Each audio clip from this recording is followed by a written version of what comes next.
So I just found out about my husband's porn addiction, and he's in for some trouble. No, just kidding.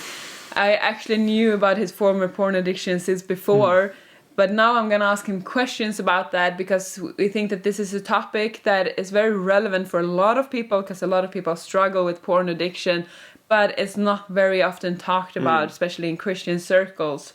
So we think it's important to bring up.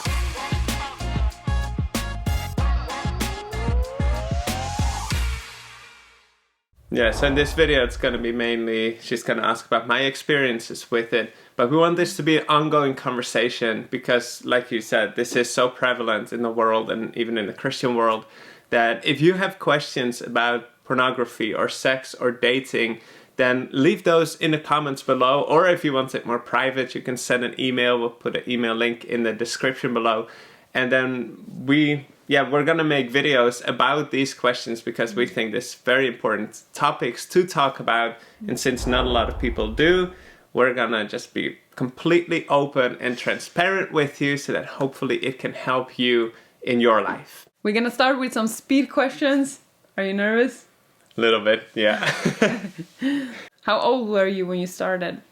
I think somewhere between 10 and 12. How often? It would differ, sometimes a few times a week and sometimes even per day. When? Mostly when I was bored. And what? What? What? What? You're trying to avoid the question. What? What? What did you watch? What kind? Yeah. Yeah, I think that is best to not get too graphical in this video, so we'll leave that for what it is. Were you addicted? Yes. Now we go into... That was just a start. Now we go into more, talking about it. Mm-hmm. And I will ask you the first question. Do you remember how it all started? Yeah, there was not really one defining point for as far as I remember. It was more gradually as being exposed to it over time, like being with your friends and hearing things in school, like with your friends. I remember when I was about 11 or 12 during a national holiday where we were supposed to give each other presents. One of the presents to some guy was like a dirty magazine. So you begin to be exposed to it and music videos and all these things. So it starts with a lot of like soft porn that is kind of tempting and then that transitions like birthday parties where you stay up late and then you turn on the TV and you see things that you shouldn't. So it was more, you started together with friends. It was not you suddenly searching out. No, something. It wasn't that I out of myself was like all of a sudden curious to want to watch things like that. But it just, during exposure, it became more and more intriguing. So here we definitely see the influence that friends have on each other and how important it is to choose what friends you're hanging out with, spending time with. Even in the church. So did you ever think about if it would be wrong to do? I'm not sure how many times I've thought about it. I just know that I didn't feel like there was anything wrong with it because, it's there. And from my understanding back then was like, these people have chosen to do this, it's there whether I watch it or not. So if I watch it and, have pleasure from it, then, what's the harm? So not even when you started, you thought you had like an instinctive feeling of that, no, I should probably not do this. No, because it's like everyone did it, so what can be wrong with it when everyone does it? We even had like those jokes, if there was like a guy who claimed that he didn't watch porn, we'd be like, yeah, right, because we know like every guy watches porn. Wow. That's you bad. never watched. No, I have never watched her. So next question. Can you think of something from the Bible that makes it clear to you that it would be wrong? Well, back then I didn't, but now, yes. Like even Jesus on the Sermon of the Mount, he says very clearly, if you look upon a woman with lust, you've already committed adultery with her in your heart. that is what pornography is all about. It's all about that lust when looking, and so that is like that adultery. It's the fornication that the Bible talks about. It's doing sexual things outside of what it's meant to be within the sanctity of marriage. So everything outside of that is not right. So how did you notice that it was an addiction? I didn't really notice it back then while I was in it, because I was just not concerned with really analyzing it or anything.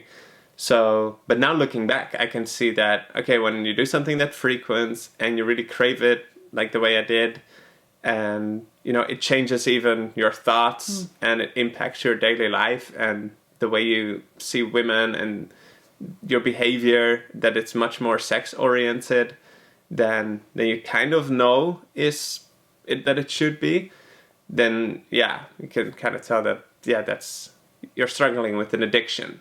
And that is very important to acknowledge, because then when you acknowledge that is a problem, rather than, oh no, I just watch some porn sometimes. No, if you actually see that, no, this is an addiction, then you take it a lot more serious to find help to overcome it.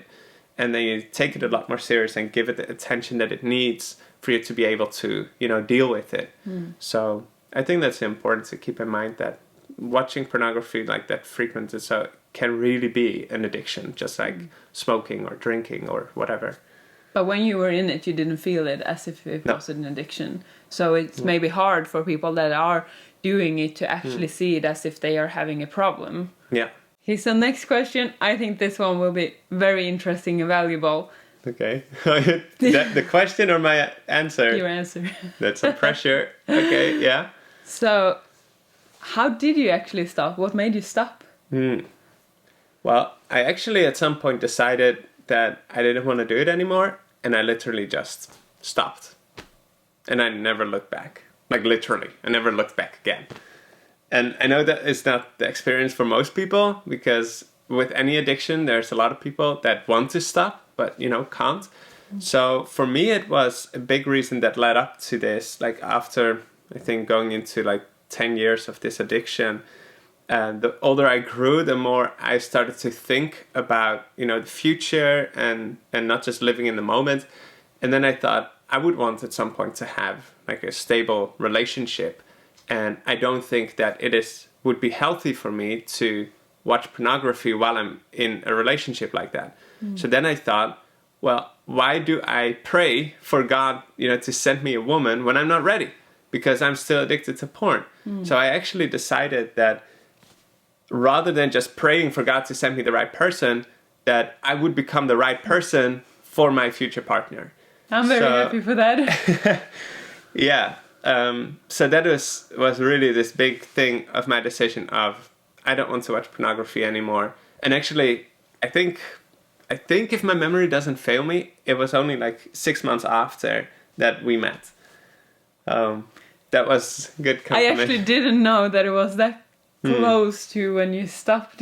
Yeah. I thought you had been rid of it Right. for longer. But yeah, I know for most people this is something that is really hard to overcome. And honestly, I have no idea why this worked so well for me, why I managed to really not look back, because that is not the normal experience. And it wasn't even that my relationship with God, was that strong that I don't even remember praying for it, honestly. But you did pray for finding a partner. Yes. But isn't it amazing how God really wants to help anyone? Like he sends the Holy Spirit to speak to every person about different things, and I definitely believe it was the Holy Spirit putting those thoughts in you about wanting to be a good partner for your future partner. Like that is an and giving me the thing. strength to not fall back. And that is so good. That is just a testimony to how great God is. Because it wasn't that my spiritual relationship was so strong with him. Nothing of that. Yet still, he blesses the people who want to make the right decisions. He wants to help them. Even if they are non-believers. Exactly. Or, he still wants to help people to get free from all kinds of addictions and things that are breaking them down. Exactly. And that is exactly why Jesus said, like reflecting back on the previous question of why Jesus said on the Sermon on the Mount, if you look upon another woman with lust, you've committed adultery with her in your heart. It isn't that Jesus is like this party pooper, that wants you to not have any pleasure here on earth. No. Sin, everything that is evil, that is actually preventing you from living life to the fullest. From the real pleasures, the real joys that is actually Jesus made valuable. Us. He knows what makes us, happiest. So if he says this is not the road to real happiness, then rather than being upset with him for pointing that out, we can be like, oh, really? Huh? Thanks, Jesus. Can you please help me to, realign on the right road? And that's exactly what he does. And he's so good for wanting to help. Well, I think it's amazing that, you managed to really stop it. So you just really, stopped and then, left it at that. You didn't use, put an ad blocker or things. Ad blocker? No. Page blocker? Page blocker, yeah. No, didn't use any of those things. Which is something that, again, I'm just really amazed looking back at, wow, how did I manage that? And it's really only because of God's help. But there's a lot of practical tools that anyone can use, as extra help in this fight to overcome this struggle. Because, to overcome addiction, that takes fighting. And there's tools that are available, like page blockers, like having people who hold you accountable, and all kinds of things that are available that you can help. And it would be good to look into, okay, what can I do to really overcome this? It's something that you need to have a battle plan for. Unless in the rare occasion like what I experienced. But don't count on that. Don't be disappointed if it didn't go away after a night. Oh, I failed again. I might as well continue. No, it's better than okay, stand up again and do whatever you can to try to stop it. There will maybe come points where you fail, but then continue, try. Persevere. God is on your side. Would you say it's worth it? Absolutely. Oh, absolutely. It's so much better without porn. Yeah. It's so affecting negatively the picture of love and of sex. It's really poison. It's far better without. Yeah. Yeah. Do you wish that you would never have started? Yeah. Simple answer. Yeah. But did anyone, and this is I'm curious about actually, especially since you were in church settings and so on, did anyone ever talk to you about that it would not be good or have negative consequences to do, or was it just no one talked about it? Well, of course, my parents, had the sex talk, but, that's only a one-time thing, or it has actually happened, I think, a bit more than once when we got into certain scenarios where my parents found out something and then got an extra conversation. But that doesn't at all weigh up to all the input you get from the world about all the benefits of benefits of pornography and having that focus on sex and everything. So it doesn't weigh up. So, and from church, I can't remember having heard anything directly from church. I've heard in the movies that the church was against it, but I've never, for my recollection, never heard in church, no support group, nothing. And that's exactly why we want to talk about it here, because it's so important that we do talk about it from a spiritual perspective also, and from just having... we have this extra help to stop with things like this. We have God and we know, his picture and everything. But if we don't talk about it, then... That's right. How can we even... Then it's such a taboo thing that people don't even know that they can maybe get that help or know that it might be bad for them. And so and this is something that you also really need help with. First of all, you need that awareness and then you need that help. So we're going to try in also future videos. So again, leave your comments and questions below about these topics. We don't want to be afraid to open up about this and to share our experiences, to share what the Bible has to say about it, because we really want to help you. This is a massive thing in the world. So yeah, that's why we're exposing ourselves like this. We do really hope that this and pray that this will help many of you, because it's worth it. Yeah, then I have 2 questions left. So, what do you wish someone would have told you when you were struggling with this addiction? I wish someone would have told me that awareness of all the physiological effects, and we'll get into that in later videos, but it's not good for your own body, let's say like that, and your mental health. Then for future relationships, and how many relationships pornography, is breaking and is leading to adulteries and cheating and all these kind of things. Then the whole thing of that the sex industry is not as, beautiful as you might think when looking at one of these fancy videos.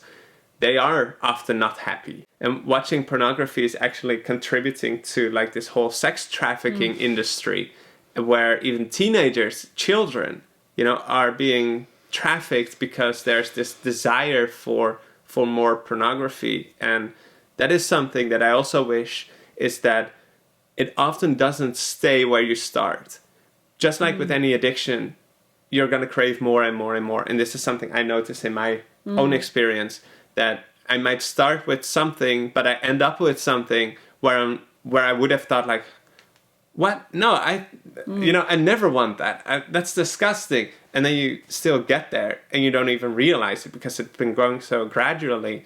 And for me, it didn't get to that point. But when that continues to grow, then you get to the even, more devilish things where then children might be involved. And that is like, but that is where something can go, like any addiction. No, this impacts you. Everything is stored in your brain. You don't ever get rid of those images.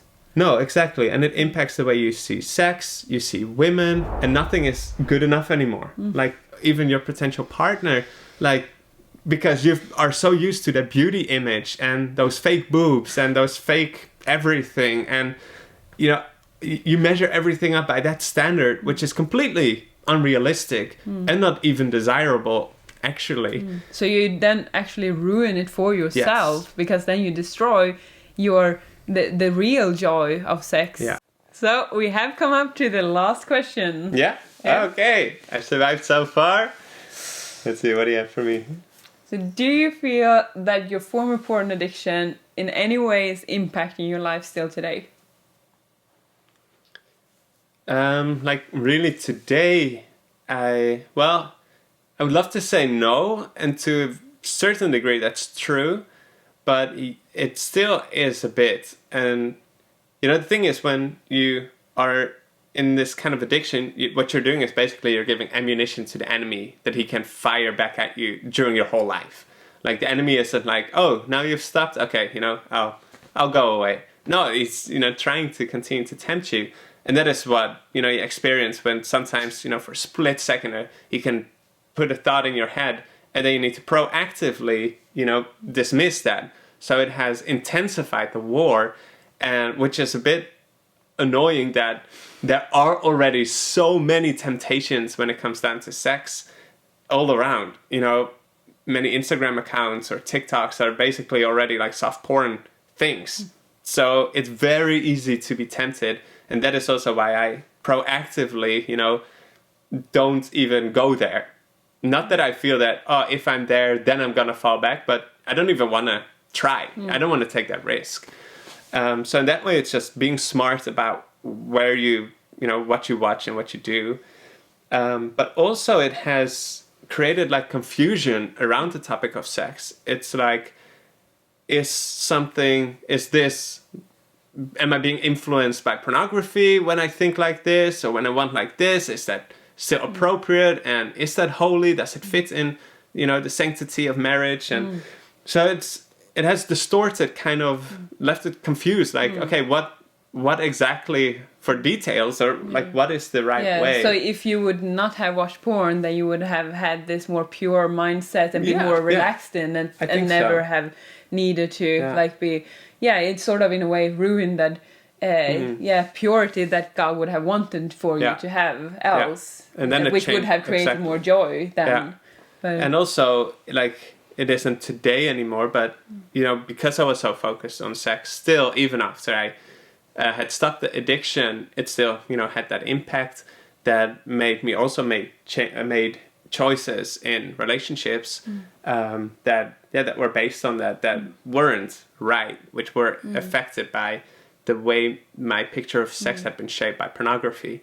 So in that way, it definitely has impact more than, you know, this isn't something you open it, you watch it, and you close it, and, you know, that's it. No, it carries an impact. It forms your whole character and mindset and everything. So that's why it's best to just stay away from that poison. It's toxic. It's not good for you. You might think it gives you pleasure in a second, and the Bible even says that there is such a thing as sins that can give pleasure for a season, it says. But it fades away, while God's joy is everlasting. It's much more deep and rich and profound and fulfilling. That's the one that He wants. So don't get into, you know, those cheap knockoffs that the world tries to give to you to replace what the amazing thing that God has for you. Go with what God says. And God still has the power, like you say also, that you have been restored in many ways from your addictions, restored, and God has the road to recovery. Yeah, exactly. Has the power to still heal some of the wounds. There might be scars left from it, but like for mostly you are restored to being able to have pure thoughts and everything. So that is, and you have now, you have the shield that you can put up against those thoughts and the ammunition that the devil is trying to put against you. So there is hope for everyone. It's hope for it, and you can really overcome this. That's what we want to get out from with this video. So you can overcome it, and it's worth it. God's way is always worth it. He has so much better for us. So we hope you enjoyed and thought it was useful that we open up about our experiences about this, that it maybe can resonate. Thank you for opening up about it. It's my privilege. It's pretty amazing how God can take something that you know in your life that you did wrong, but then use it as an inspiration to do good for other people. And that's what I really pray will happen with this video. So I hope that it will encourage you to pursue the right thing, even though 99% in the world might do one thing. Do the thing that God says, you know, and God is able to help you to make that decision and to make that last in your life. So again, leave your comments and questions and everything down below, and we will make more videos about these topics because it is big, and we want to talk about it with you. We'll see you in the next video. Maranatha.